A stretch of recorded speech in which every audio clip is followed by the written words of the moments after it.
long distance thing that kind of sucks international students in like this.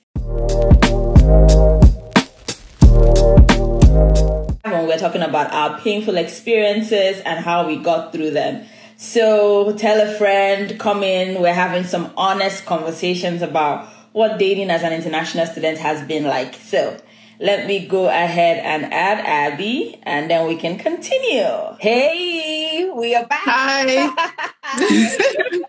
All right. So you talked about journaling. You talked about taking care of yourself and, moving on, especially in public, so that people can move on with you. And then you also talked about leaning on your friends, your close circle. How else did you get through that tough time? I think also reminding myself like how amazing I am. You kind of have to hype yourself up. You did your best. So sometimes you're like, maybe now years down the line, first of all, I've completely gotten over the person. I'm glad it did not work out. So I'm glad for that experience. I'm happy about that experience. But I also learned like, don't let that experience change who you are. But what I've seen with some experiences is that you let that one experience change who you are. Like, oh my God, since men are bees, I don't want to use the word, I'm going to be a bee too, and I'm going to ride this game. It's, of course, it's one thing for you to like be knowledgeable about dating, not overwhelming people, not owning yourself, taking care of yourself, not expecting your partner to do everything for you. Know all those things. It's not a game. Yeah. People call that a game. I'm playing games. That's not a game. That's just knowledge, right? Yeah. About dating and about life. But don't let it make you into someone who starts to hurt others. That's not who you are. Don't let it kill your soul. Don't let it kill your spirit. I'm a gifter. I love buying gifts for people. When I travel, so when I see things, like what I'm thinking is, oh my God, I'm going to buy this thing and give someone. So best believe, if you're dating me, I'm going to thinking about gifts. Oh my God, I want to buy this for that. It's just how I express things, right? So I remember after that experience, I was like, I'm not even doing this whole gifting thing anymore and I'm like, that's not me. And why would I let this person have that control and power over changing who I am and my personality? So give yourself space, time to heal, of course. But at the same time, don't let that one experience keep you from being who you are. So start practicing in a safe way, maybe with your friends. If you're using my own story as an example, if you're someone who you're a gifter or you love hanging out in a certain way, and this experience has shaken that part of you, practice it in a safe space with your close friends, right? Those people, that one friend who's like your ride and die, they're always ready to hang out or they're always ready to start doing it with them in little portions. People who understand. Not everybody's going to understand your process, and that's fine. It's not their job to. But the people who understand, like, usually I used to hang out every Saturday. I'm not up to it, but I can do 20 minutes on Friday. And they're like, yes, let's do that. Do that again. So pace yourself. But forgive yourself, Matthew Hussey would say, during that time when you were going through what you were going through, you did your best with the knowledge you had. So keep that in mind and try not to be too hard on yourself. And I'm not trying to be overly spiritual, but pray, if you believe in God. And I'm not even saying the fast and pray and hit your head on the wall kind of prayer. Just where you are, like, God, this hurt. You won't believe people who have reached out to me like, hey, how are you doing? Your name was coming up on my mind, and I just want you to know that you're amazing. And I'm like, oh, hey, how are you doing? I brought lunch for you today. That has happened to me so many times. So share how you feel. Share how you feel with close friends. Share how you feel with God. Say it out. If you want to take a walk and scream. Someone actually said, if you feel like screaming, I remember talking to my best friend and I was like, I just feel like screaming. And she was like, go to the bathroom, turn on your water and scream. Scream as loud as you want. Yeah. So allow your emotions to express how you feel, because you don't want it to sit down in your spirit. That it now forms a behavior. It forms a personality of who you're not. Who you are. Right? Yeah. That's amazing. I think that there's this narrative about, someone did you dirty and so like they are the scum of the earth kind of thing. And I don't believe that people are that way. I actually have like a naively optimistic view about human beings that sometimes I wish I could change. For me, I think I was with this person from like my sophomore year in undergrad till like when I was right about to finish my PhD. So it was a long ass time. It was really, really long. And so, like, when this relationship fell apart, like, I was in physical pain. Like, I've seen people who say things like, oh, relationships can make you feel like you're physically sick. And, like, my body physically hurt from the emotional pain that I was feeling. Like, I thought that I was beating up or something. Yeah. And to kind of summarize how it ended really messy. But I think the fun part of that is that I got an email from another woman he was seeing at the same time he was seeing me, who she was like, yo, I've been dating this guy for the past 1 year. We need to talk.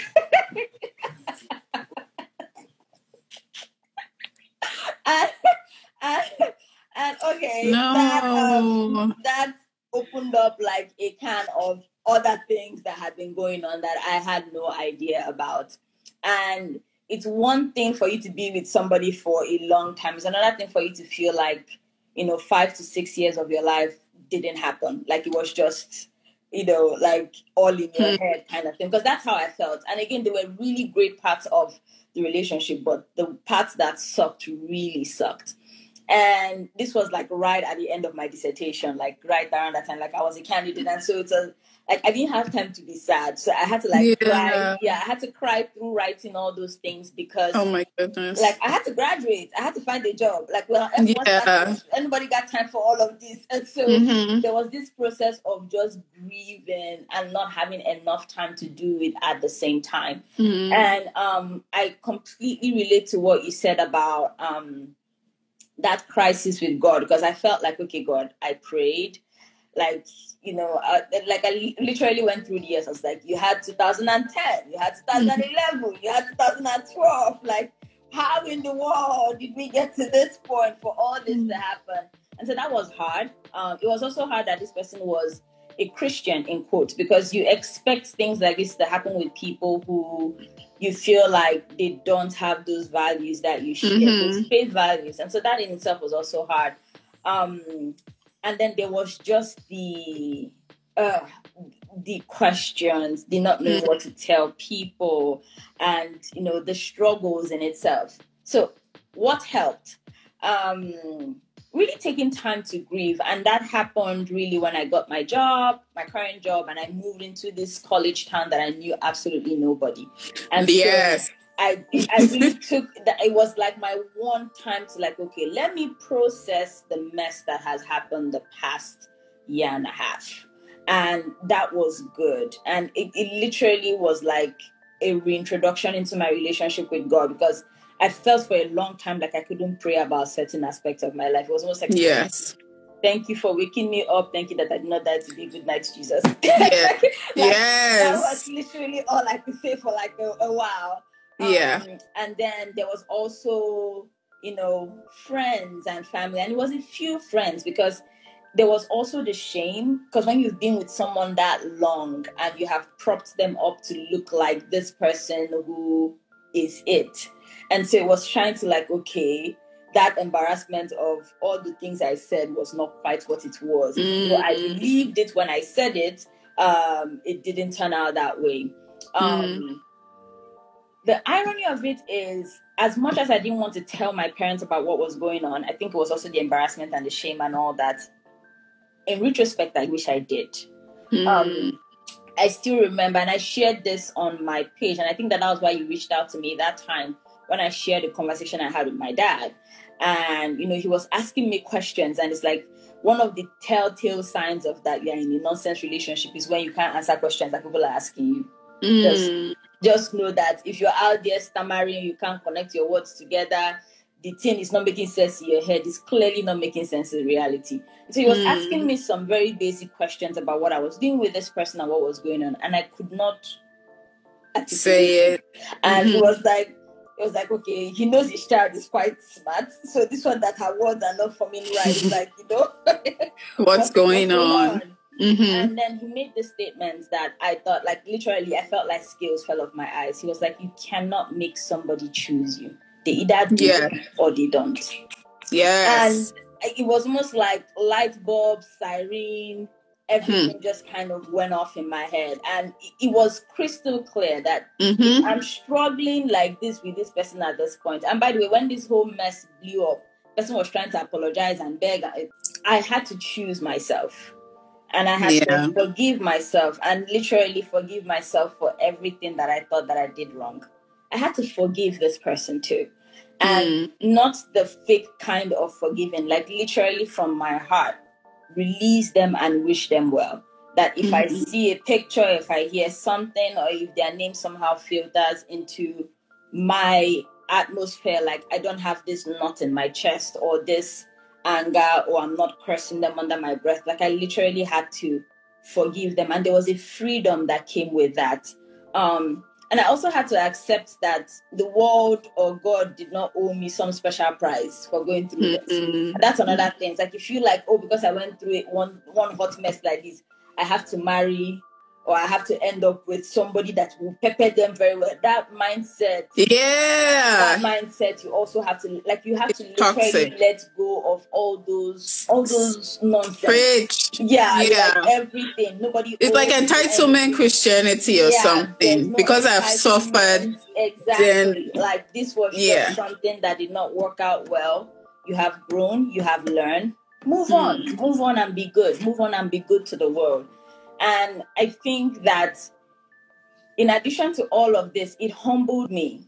It was such a humbling experience. Like, yes, you understand, like feeling like, oh, you have it all together, or you're this amazing person, like you don't deserve this kind of thing, like this type of stories happen to other people, it doesn't happen to you. It's not like I was consciously thinking about those things, but there was a humility that came with, I think, was it Beyonce or who said this thing? You're not too big or too good to experience hurt or to experience pain. Like those things are not beyond you or beneath you or whatever. Yeah. And I think looking back, I am truly a better person from that experience.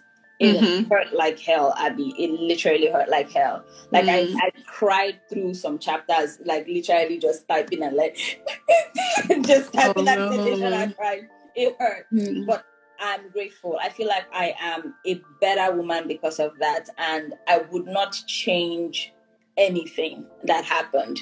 So like that's what I took away, and that's how I got through it. And there are still moments that like you remember things, you see things, some things come. Like I was on a friend's Facebook page, and I saw a picture that I took with this person and with her and with somebody else. And I'm sure if I tell her that picture is still on the page, she'll take it down. But it was such a taking me back to that place. But there was also the freedom of, okay, I'm good, you know.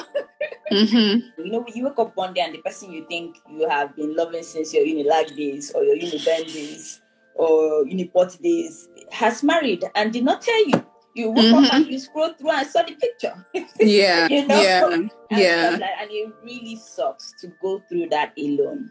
And wow, oh my goodness, wow.